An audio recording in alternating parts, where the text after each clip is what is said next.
Hello, എല്ലാവർക്കും സുഖമാണെന്ന് വിചാരിക്കുന്നു. ഇന്ന് അംഗനവാടിയിൽ ഓണപ്പരിപാടിയുള്ള ദിവസം കേട്ടോ.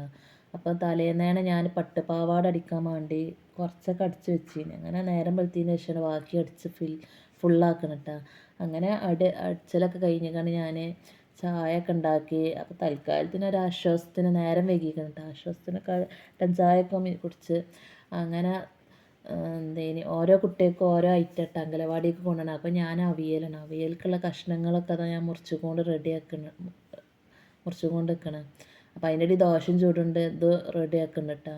അതിൻ്റെ ഇടയിൽ പട്ടാണിക്കറിയൊക്കെ വെച്ച് അതൊക്കെ ദോശയ്ക്കുള്ളത്. അങ്ങനെ ഒരു വീസിൽ ഇതാക്കാൻ വിചാരിച്ചിട്ട് അങ്ങനെ ഓലെടുത്താണ് കൊടുത്തയക്കാൻ പറഞ്ഞിട്ട് ടീച്ചർ.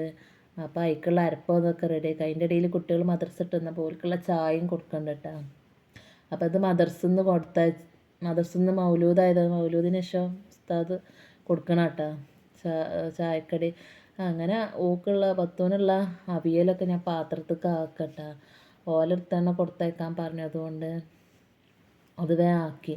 അങ്ങനെ പത്ത് മാറ്റിയൊക്കെ അതൊക്കെ ഞാൻ അടിച്ച പട്ടുപാവാടൊക്കെ ഇട്ട് റെഡി ആയി.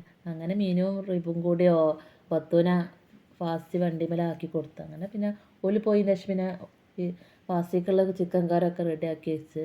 പിന്നെ ഓണം അംഗനവാടിയിലെത്തിയപ്പോൾ നല്ല രസമുള്ളൊരു ഓണമൊക്കെ കണ്ടു. ഞങ്ങൾ കുട്ടികൾക്ക് ആദ്യം സദ്യയൊക്കെ കൊടുത്ത് പിന്നെ ഞങ്ങളും സദ്യയൊക്കെ കഴിച്ച്. അങ്ങനെ ഓല പരിപാടിയൊക്കെ കഴിഞ്ഞതിന് ശേഷം സദ്യേൻ്റെ പരിപാടി കഴിഞ്ഞതിന് ശേഷം ഇതങ്ങനെ കുട്ടികളൊക്കെ കസാല